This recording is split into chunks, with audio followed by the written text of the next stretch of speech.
Ako nga pala si Jacob. Graveyard shift ako noon sa isang 24/7 na McDo. Mga 2:00 na ng madaling araw. Yung oras na kahit ang aircon parang mas malamig kesa normal. At bihira na ang customer. Karamihan sa pumapasok, mga driver na inaantok o mga estudyanteng nagpupuyat. Tahimik ang loob ng store. Yung tunog lang ng fryer at mahinang ugong ng freezer ang maririnig. Nakaupo ako malapit sa counter, nagbibilang ng resibo, habang yung kasamahan ko nasa likod, naglilinis ng kusina. Bigla ko napansin ang glass door sa harap. May kakaiba. Sa unang tingin, akala ko mantsa lang ng mantika. Normal naman sa McDo. Maraming dumidikit na kamay ng customer. Pero nang tumayo ako at lumapit, napahinto ako. Hugis kamay siya. Malinaw, 5 daliri. Parang may dumampi sa salamin mula sa labas papasok. Ang medyo kakaiba, nasa bandang taas ang marka. Parang kamay ng taong mas matangkad kaysa sa akin. At yung mga daliri, pahaba, parang pinisil ang salamin. Pinunasan ko agad gamit ang basahan. Isang pahid lang, natanggal, wala na. Baka kanina lang yan, sabi ko sa sarili ko. Bumalik ako sa pwesto ko. Pero ilang minuto lang ang lumipas, may hangin sa pinto. Bumukas sara ng konti ang glass door kahit walang pumapasok. Tumingin ako ulit. Nanlamig ang batok ko. Bumalik ang kamay. Mas malinaw na ngayon. Mas madulas ang itsura. Parang sariwang mantika. At hindi lang isa, 2 na. Magkatabi. Parang may nakadikit sa labas. Parehong kamay na nakapres sa salamin. Lumingalinga ako sa labas. Walang tao. Walang sasakyan. Madilim ang parking lot. Tinawag ko ang kasama ko. Uy, may dumidikit ba dyan kanina? Paglapit niya, Pre, kakapunas mo lang yan ah. Sabi niya. Bago pa kami makapagsalita ulit, dahan-dahang gumuhit pababa ang mga marka. Parang may hinahawakang katawan ang salamin. Parang may dumudulas na tao sa labas. Pilit na kumakapit. At doon ko naramdaman na hindi lang simpleng mantsa ang tinitignan namin. Hindi kami makagalaw ng kasama ko. Nakatitig lang kami sa salamin habang dahan-dahang humahaba ang guhit ng mamantikang kamay pababa. Parang may katawan talagang dumidiin sa glass door. Biglang may 3 katok. Hindi malakas, hindi rin mahina. Sakto lang para marinig. Nanginig ang tuhod ko. May tao ba dyan? Sabi ng kasama ko. Pilit pinapatatag ang boses. Walang sagot. Pero dumami ang marka. Hindi na lang kamay. May hugis noo. May parang pisngi. At isang malabong bakas ng bibig na parang nakadikit na sa salamin. Doon ko napansin ang pinaka nakakatakot. Parang may ngiti. Isang pilit na ngiti. Kasabay ng patuloy na pagdaloy ng mamantikang bakas. Parang gusto niyang pumasok. Tapos biglang dumilim sa labas. Sa loob na lang ng store may ilaw. Tapos maya-maya may kumatok na naman. Kasabay nito, bumukas sara ang pinto. Gumagalaw ang handle na parang may humihila mula sa labas. Napaatras ako. Ang kasama ko, napaupo sa sahig. Sa salamin, biglang bumuo ng mga letra ang mantika. Tila kusang gumagalaw ang kamay. Ang nakasulat, buksan. Nanginginig ang kamay ko habang hinahawakan ang pinto. Hindi ko alam kung ano ang mas nakakatakot. Ang buksan ito o ang manatiling nakatingin. Biglang parang may tumama ng buong lakas sa salamin. Umuga ang pinto, nagpatay-sindi ang ilaw sa loob, at sa isang iglap, lahat ng marka nawala. Sobrang tahimik. Dahan-dahan akong lumapit sa pinto. Binuksan ko ng konti. Walang tao. Pero sa sahig sa labas, may mamantikang bakas ng 2 paa nakaharap sa pinto. Parang matagal nang nakatayo roon. Pagdating ng umaga, dumating ang manager. Kuwenento namin ang nangyari. Tahimik lang siyang nakinig. Tapos ang sabi niya, "Alam niyo bang dati nang may namatay dito?" Matagal na raw. Isang lalaking nadulas sa kusina, nabuhusan ng kumukulong mantika. Sinubukan niyang lumabas para humingi ng tulong, pero nakalakang pinto. Namatay siyang nakadikit ang mga kamay sa glass door. Kaya simula noon tuwing madaling araw, may mga mamantikang kamay na bigla na lang lumilitaw sa salamin.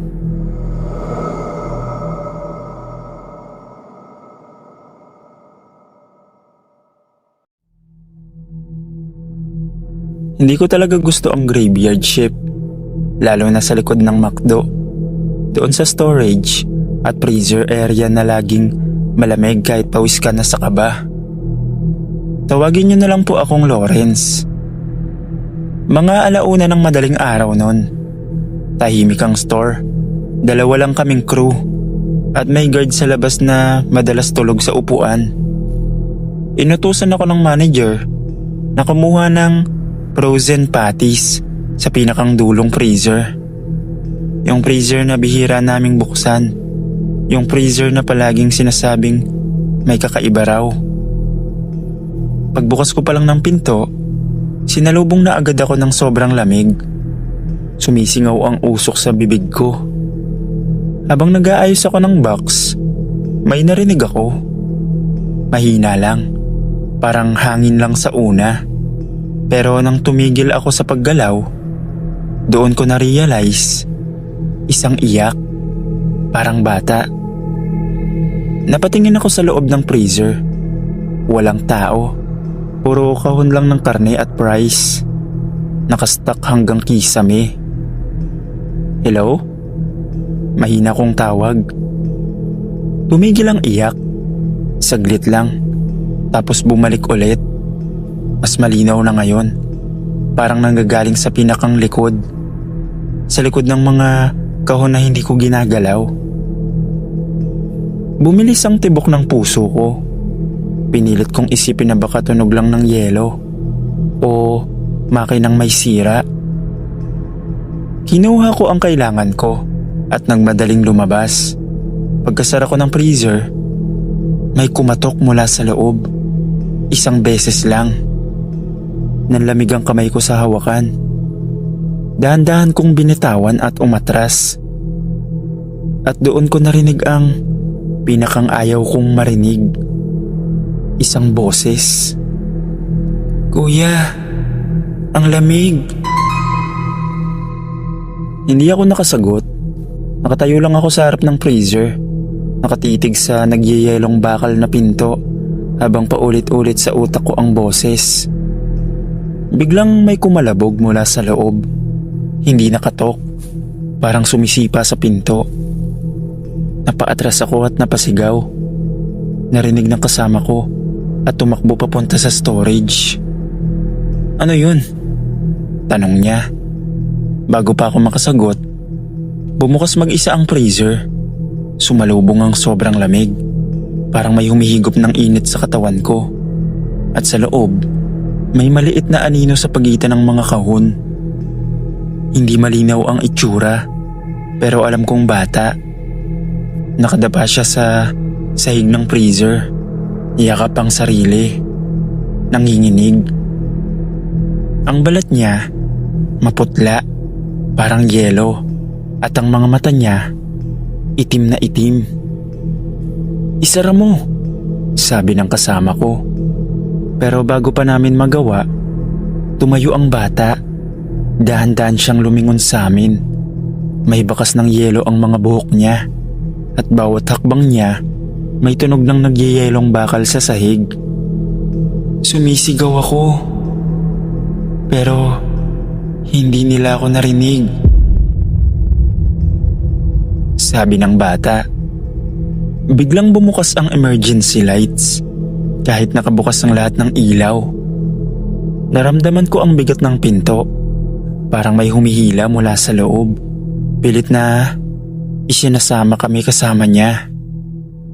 Sa huling lakas ko, isinara ko ang freezer at kinandado. Sa loob, narinig pa rin ang iyak.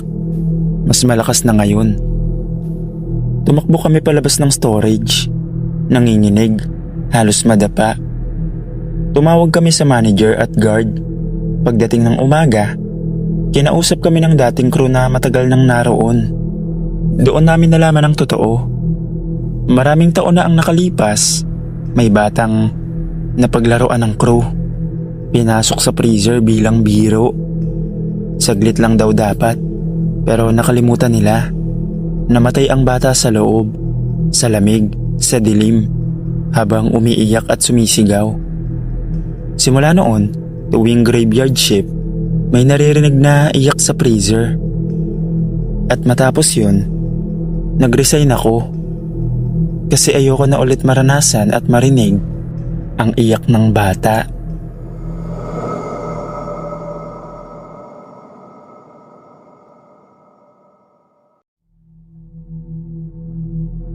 Ako nga pala si Tristan. Graveyard shift ako nun sa McDo. Mga 2:30 ng madaling araw. Sarado na ang play place. May harang at malinaw na karatulang no entry. Tahimik ang loob ng store. Wala ng customer. Ako, isang kasamang crew, at yung manager na nasa opisina lang. Habang naglilinis ako ng mesa malapit sa play place, may narinig akong kalansing ng plastic. Parang may gumagalaw sa loob ng tubo. Huminto ako, nakinig. Parang may gumagapang. Ano kaya yun? Tanong ko sa sarili ko. Pero bakit parang paa ng bata ang tunog? Lumapit ako sa harang. Sumilip sa loob ng play place. Walang tao. Slide, bola, at mga tubo lang. Tapos tahimik ulit. Pagbalik ko sa counter, biglang may tumunog. Tawa. Mahina lang pero malinaw. Napalingon ako agad. Galing sa play place. Tinawag ko ang kasama ko. "Uy, may narinig ka ba?" Bago pa siya makasagot, may maliit na anino na dumaan sa loob ng tubo. Mabilis, parang tumatakbong bata. Bumilis ang tibok ng puso ko. "May bata?"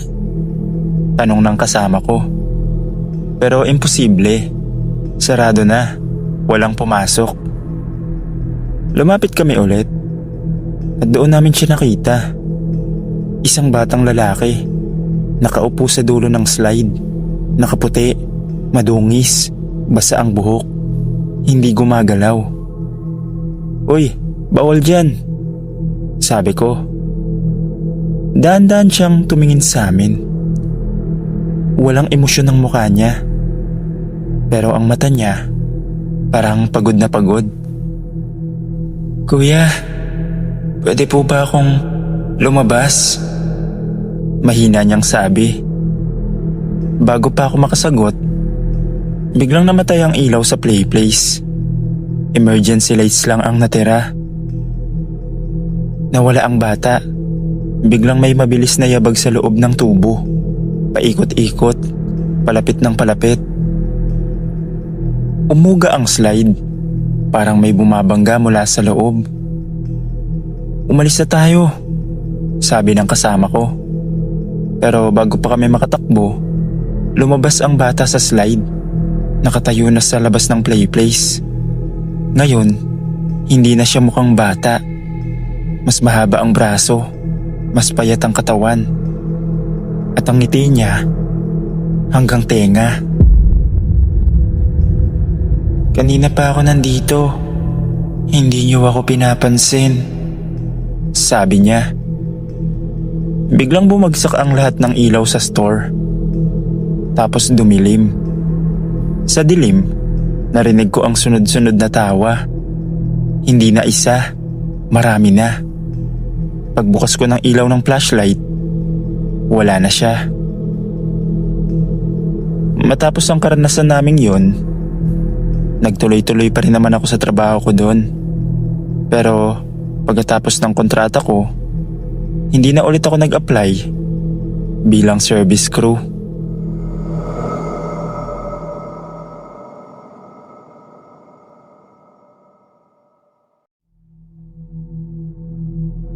Ako nga pala si Laika. Gabi na noon nung pumasok ako sa McDo. Galing akong biyahe, pagod, at kailangan ko talagang mag-CR. Halos wala ng tao sa loob. Isang crew sa counter, isang mag-isa sa sulok. Pumunta ako ng CR. Tahimik ang hallway papunta roon, at medyo mahina ang ilaw. Kulay dilaw na parang laging may anino kahit wala naman. Pagpasok ko sa CR, sumalubong ang lamig at ang amoy ng disinfectant. Malinis naman. Pumasok ako sa isang cubicle. Habang ginagawa ko ang kailangan kong gawin, may narinig akong mahinang patak ng gripo, kahit siguradong sarado naman lahat. Hindi ko pinansin. Paglabas ko ng cubicle, tumigil ang tunog.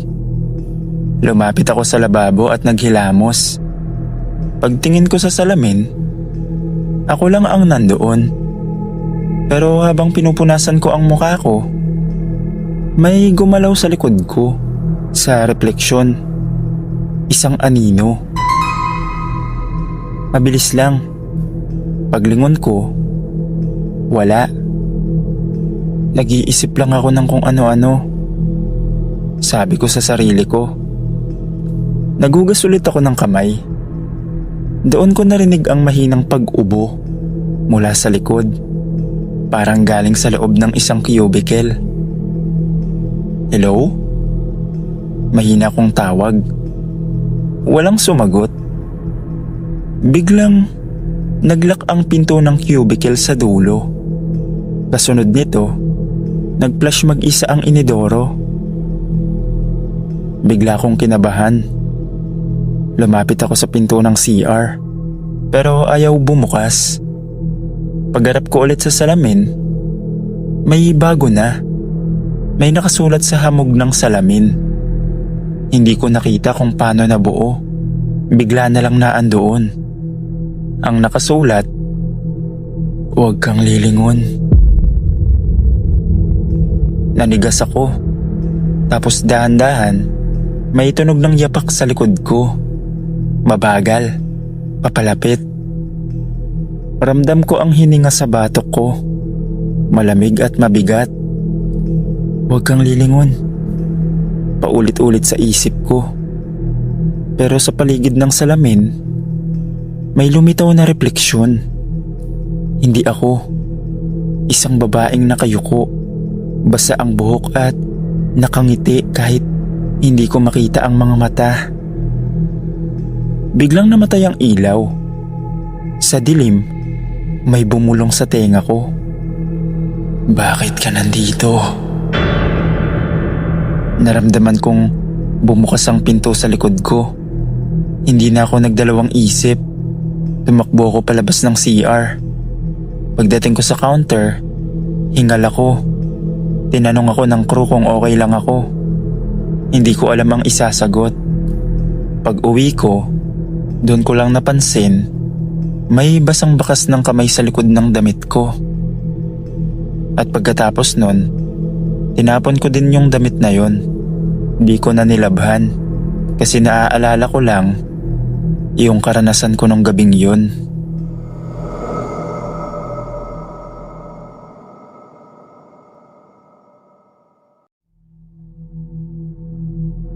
Ako po si Renz. Unang araw ko bilang maintenance staff sa isang malaking mall sa lungsod. Bago pa lang ang uniform ko, amoy plancha pa at kabado ako kasi graveyard shift agad ang binigay sa akin.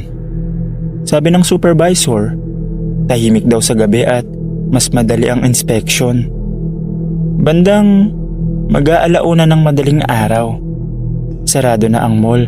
Patay na ang karamihan sa ilaw, bukod sa emergency lights at ilang hallway bulb na nagpapatay sindi.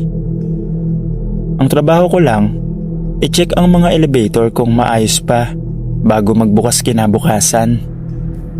Isa-isang elevator ang sinakyan ko. Normal lang lahat hanggang sa huli. Lumang elevator yun. Medyo kupas na ang mga pindutan at may gasgas ang salamin sa loob. Pagpasok ko pa lang, ramdam ko na agad ang kakaibang lamig. Parang hindi galing sa aircon. Pinindot ko ang B1 para sa ground floor parking ayon sa checklist. Sumara ang pinto. Habang bumababa, napansin kong ang tagal ng biyahe. Dapat ilang segundo lang, pero parang walang katapusan ang pagbaba. Tahimik ang elevator, wala ring music, wala ring announcement, tanging tunog lang ng makina. Tinignan ko ang panel. Lumampas na sa B1. May ilaw na umilaw sa ibaba ng mga button. Hindi ko yun napansin kanina. B2. Wala namang B2 sa plano ng mall. Sigurado ako. Kabado na ako, kaya pinindot ko ang close at ground floor. Walang reaksyon. Hindi gumagana ang mga button. Pero umandar pa rin ang elevator. Biglang huminto. Walang tunog. Unti-unting bumukas ang pinto. Bumungad sa akin ng isang malawak na espasyo. Pero hindi ito mukhang parking area. Walang semento na may marka ng sasakyan. Wala ring ilaw. Ang meron lang, mahahabang hanay ng lupa at bato. At doon ko nakita mga libingan. Sunod-sunod, luma, mga lapida na kupas na ang pangalan. May iba namang kahoy lang na krus. May mga kandilang tunaw na, parang matagal nang walang dumadalaw. Kahit imposible dahil nasa ilalim ito ng mall. Nanlaki ang mata ko. Hindi ako makagalaw. Amoy lupa ang hangin. Amoy kandila at may halong kung anong hindi ko maipaliwanag. Amoy ng matagal nang nakabaon. May narinig akong mahinang bulong. Hindi ko maintindihan kung ano ang sinasabi. Pero parang sabay-sabay. Parang maraming boses na nag-uusap sa malayo. Umatras ako papasok ng elevator. Nanginginig ang tuhod. Hindi ko alam kung iiyak ba ako o sisigaw. Sa gilid ng isa sa mga lapida, may nakita akong plake na halos mabura na ang letra. Tanging isang salita lang ang malinaw. Dating. Hindi ko na yun tinapos basahin. Biglang sumara ang pinto ng elevator kahit wala akong pinipindot. Umandar ulit ito, mabilis, pataas. Nang bumukas ang pinto sa ground floor, halos gumapang ako palabas. Pawis na pawis, nanginginig at paulit-ulit na sinasabi sa sarili ko na baka pagod lang ako, baka imahinasyon lang. Pero bago tuluyang magsara ang pinto sa likod ko, may napansin akong isang bagay sa loob ng elevator. May putik sa sahig at hindi yun galing sa sapatos ko. Hindi ako nakatulog ng umagang yun. Kahit nakahiga na ako sa boarding house, pakiramdam ko, amoy lupa pa rin ang damit ko. Ilang beses ko nang hinugasan ang sapatos ko, pero parang may natirang putik sa ilalim.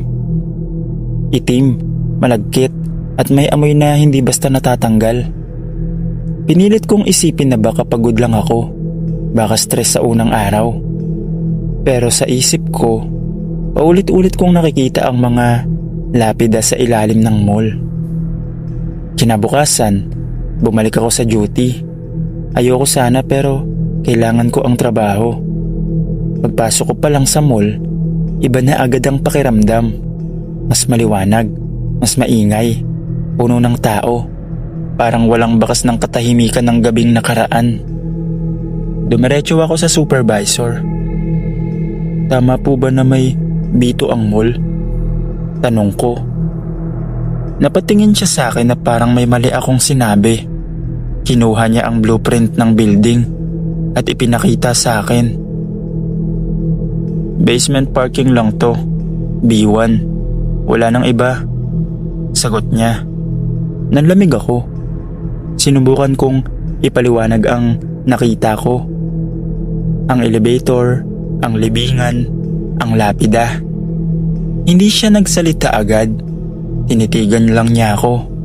Tapos mahinang nagsabing, Renz, matagal nang may sinasabing ganyan ang mga matatandang guard dito. Pinapunta niya ako sa engineering office. Doon ko nakausap ang isang matandang electrician. Tahimik lang siyang nakinig. Tapos may binuksan na lumang folder. Mga kupas na dokumento at lumang larawan. Isang litrato ang inilapag niya sa mesa. Isang sementeryo. At sa likod nito, kita ang eksaktong lugar kung saan nakatayo ngayon ang mall. Bago pa itayo to, dito talaga nililibing ang mga walang kamag-anak. Noong ginagawa ang basement, may mga butong na hukay. Minadali ang pagsimento, hindi lahat nailipat. Biglang bumigat ang dibdib ko. Naalala ko ang plaki sa lapida. Yung dating sementeryo pala. Akala ko doon na matatapos. Mali ako. Nung gabing yun, ako ulit ang na-assign sa elevator inspection. Ayoko na sanang sumakay pa sa parehong elevator. Pero nang dumating ako ron, bukas na ang pinto. At sa loob, may putik ulit sa sahig. Walang tao sa paligid. Parang hinihintay lang ako. Pinilit kong isara ang pinto. Pero kusa itong sumara. Hindi ako makalabas. Umandar ang elevator pababa. Mabilis kesa dati. Walang ilaw sa panel. Tanging isang ilaw lang ang biglang umilaw. B2.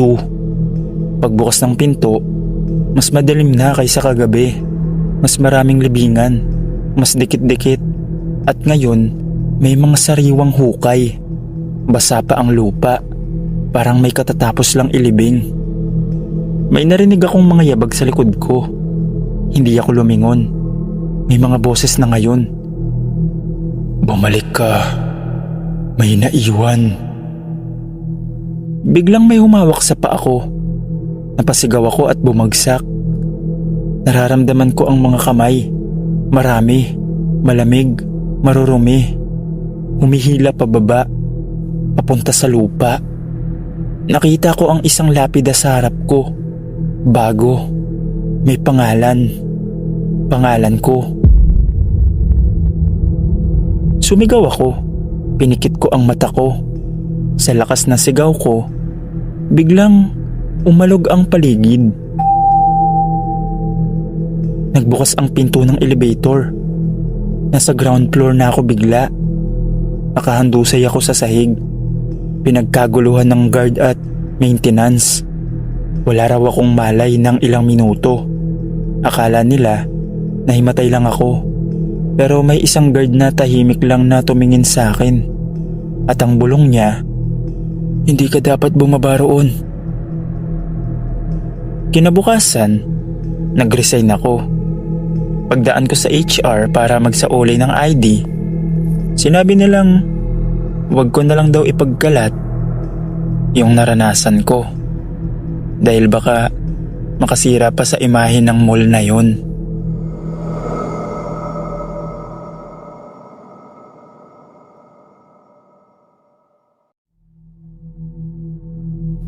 Staycation lang dapat yon.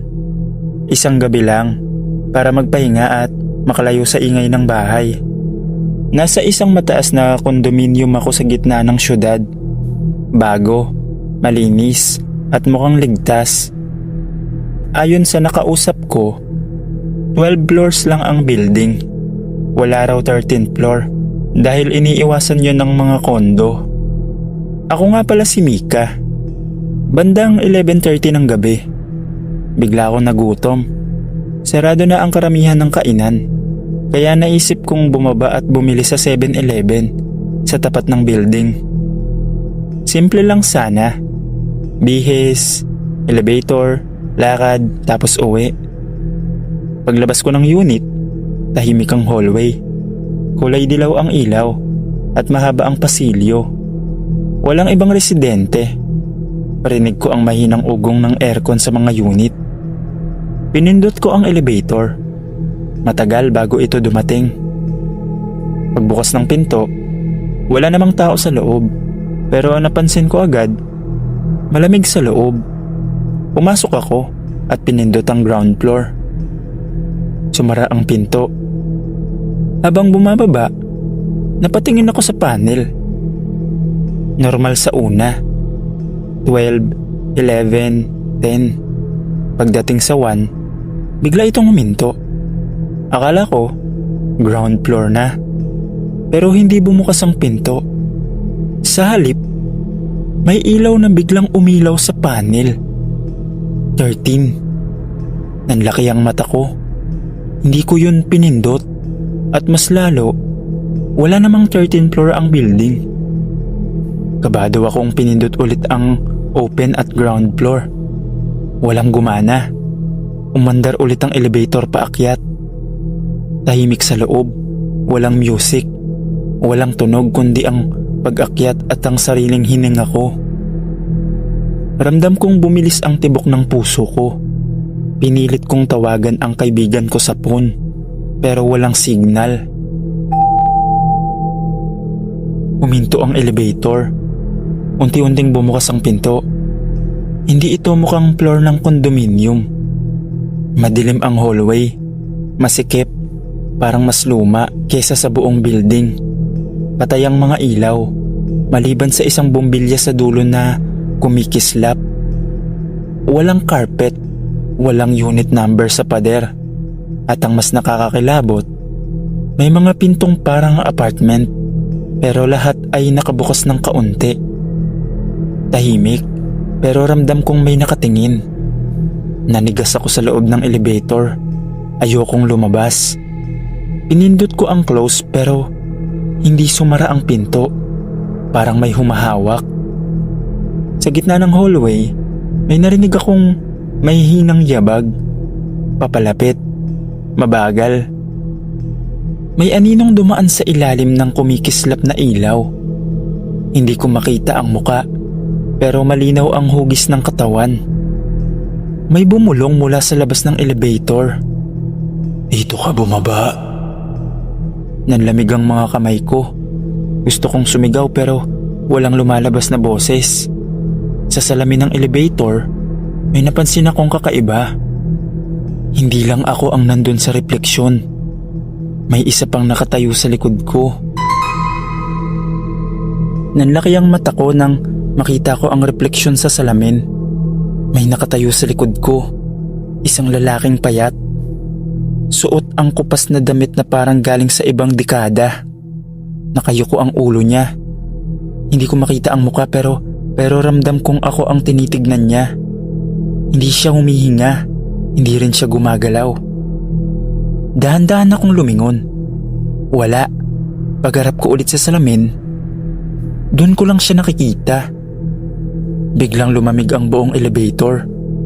Pinindot ko ng pinindot ang close button pero ayaw gumana. Sa labas, mas lumakas ang yabag. Hindi na isa, kundi marami. May mga boses na sabay-sabay bumubulong mula sa hallway. Bumaba ka. Matagal ka na naming hinihintay. Isa ka na sa amin. Sa gilid ng pinto, may mga daliring humahawak sa frame. Mahaba, maputla, Nangingitim ang mga kuko. Pilit nilang binubuksan ng elevator. Napaatras ako hanggang sa sulok. Nanginginig at halos hindi makahinga. Sa hallway, nakita ko na sila ng buo. May mga anyong tao sa harap ng bawat bukas na unit. Ang iba parang sunog ang katawan. Ang iba parang natabunan ng alikabok. Lahat sila nakatayo lang. Sabay-sabay na nakatingin sa akin. Walang mata, wala ring muka. Biglang nagsalita ang lalaking nasa refleksyon. Ngayon ay nasa mismong likod ko na ang boses. Dito natapos ang huli. Unti-unting nagsimulang magsara ang mga pintuan ng mga unit sa hallway. Isa-isa. Hanggang sa iisang pinto na lang ang bukas. Ang elevator. Ramdam kong bumigat ang katawan ko. Parang hinihila palabas ang mga paa ko. Parang may humahatak pababa sa sahig. Kahit hindi gumagalaw ang elevator. Sa huling lakas ko, napapikit ako at napasigaw.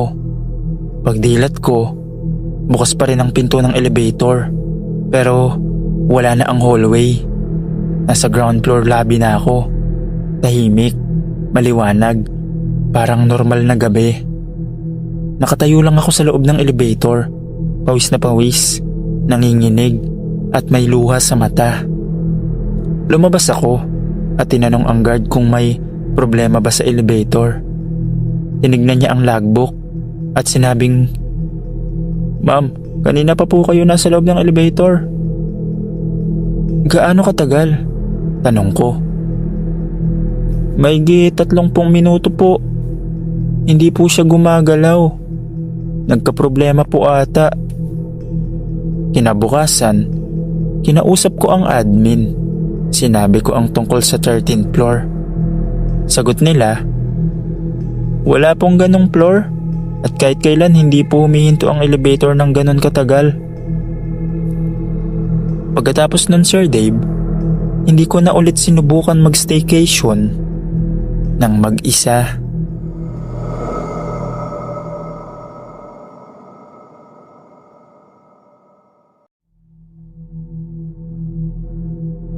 Hindi ako madaling matakot. Isa akong night shift supervisor sa isang lumang gusali sa Maynila. Kaya sanay na ako sa katahimikan, sa mahinang ilaw at sa tunog ng mga bagay na gumagalaw kahit walang tao. Pero may isang gabi na hanggang ngayon, dala-dala ko pa rin. Ako nga pala si Arman. Bandang 11 ng gabi yon. Ako na lang ang natitirang empleyado sa ika-12 palapag. Patay na ang kalahati ng ilaw sa hallway at tanging emergency lights na lang ang nagbibigay ng liwanag. Pagod na ako, kaya nagpasya akong bumaba na. Pinindot ko ang elevator. Bumukas ang pinto. Walang tao sa loob. Pumasok ako at pinindot ang ground floor. Habang nagsasara ang pinto, napansin kong parang may sumingit na anino sa gilid. Pero paglingon ko, wala naman.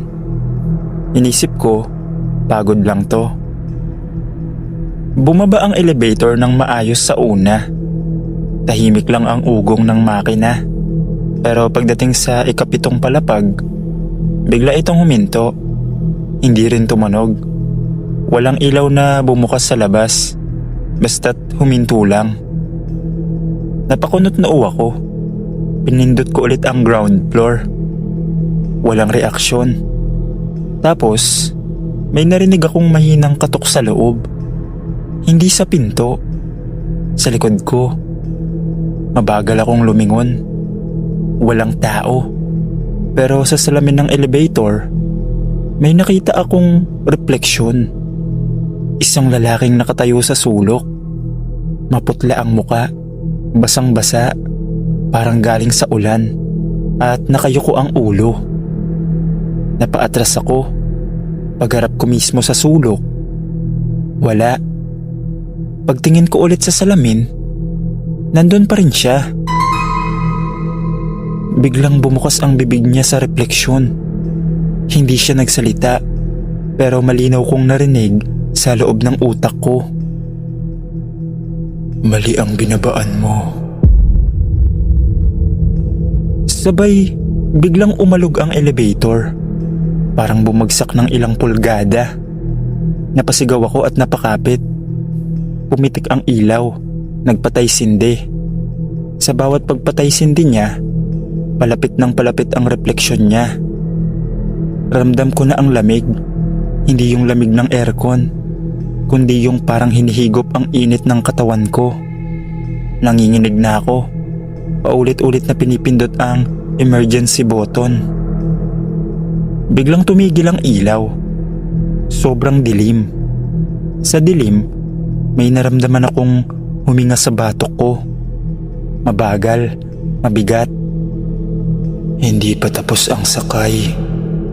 Bulong niya. Ngayon, malinaw na malinaw. Hindi na lang sa isip ko. Biglang nag-on ang ilaw. Wala na siya. At sabay bumukas ang elevator. Ground floor na. Napatakbo ko palabas. Hindi na ako lumingon. Hindi ako nakahinga ng maayos hanggang makalabas ako ng gusali. Kinabukasan, kinausap ko ang maintenance. Sinabi ko ang nangyari. Tahimik silang nakinig. Tapos ang sabi ng isa, "Sir, may namatay pong lalaki dyan dati.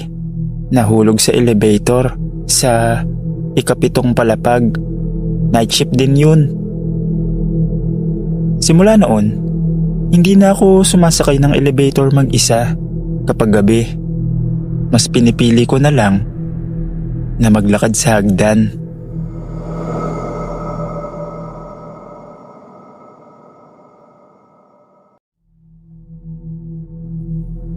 Tawagin niyo na lang po ako sa pangalang Lian.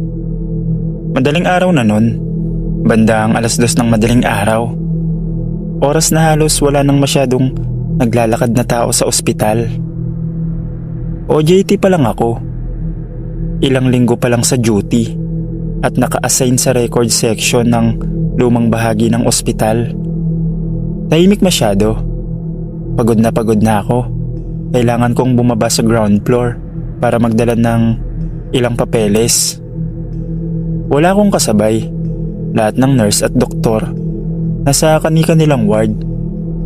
Pinindot ko ang elevator. Bumukas ang pinto. Walang tao.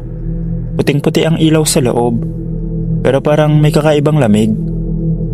Pumasok ako at pinindot ang ground floor.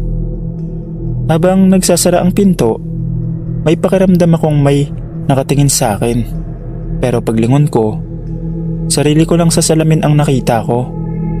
Maputla, halatang puyat. Umandar ang elevator. Maayos sa una.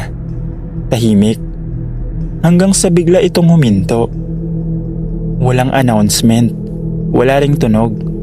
Bumukas ang pinto sa isang palapag na hindi ko naman pinindot. Madilim. Hindi ito normal na hospital floor. Patay ang mga ilaw sa hallway. May mga aninong parang gumagalaw sa dulo. At sa gitna ng pasilyo, ilang metro lang ang layo, may isang wheelchair. Walang nakaupo. Nakatigil lang. Pero ramdam ko agad na mali. Hindi ko maipaliwanag pero parang may presensya sa paligid nito. Nanlamig ang kamay ko. Gusto kong pindutin agad ang close button. Pero hindi gumagalaw ang daliri ko. Tahimik ang lahat. Hanggang sa marinig ko ang langit-ngit ng gulong. Mabagal na umabante ang wheelchair. 1, 2, 3 ikot ng gulong. Papalapit ng papalapit. Napadasal ako sa pader ng elevator. Hindi ako makasigaw. Hindi rin ako makagalaw. Para bang may pumipigil sa katawan ko. Pumasok ang wheelchair sa loob ng elevator. Huminto ito sa tabi ko. Wala akong nakikitang nakaupo. Pero ramdam kong may nakaupo kahit wala akong nakikita. Lumubog ng bahagya ang upuan na para bang may bigat. Biglang sumara ang pinto. Umandar ulit ang elevator. Ako at ang wheelchair magkasama. Sa bawat palapag na nilalagpasan namin, mas bumibigat ang hangin. Hirap akong huminga. Amoy lumang gamot at parang nabasang tela. Narinig ko ang mahinang tunog ng bakal. Parang may gumagalaw sa wheelchair kahit wala naman. Gusto kong pumikit pero natatakot akong pagdilat ko may makita na akong nakaupo ron. Pagdating sa ikalimang palapag, kusang bumukas ang pinto.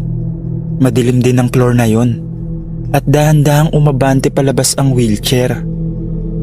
Paglabas nito, huminto saglit sa harap ng elevator para bang may inaantay. Tapos bigla itong lumiko at tuluyang nawala sa dilim ng hallway. Sumara ang pinto, parang wala nangyari.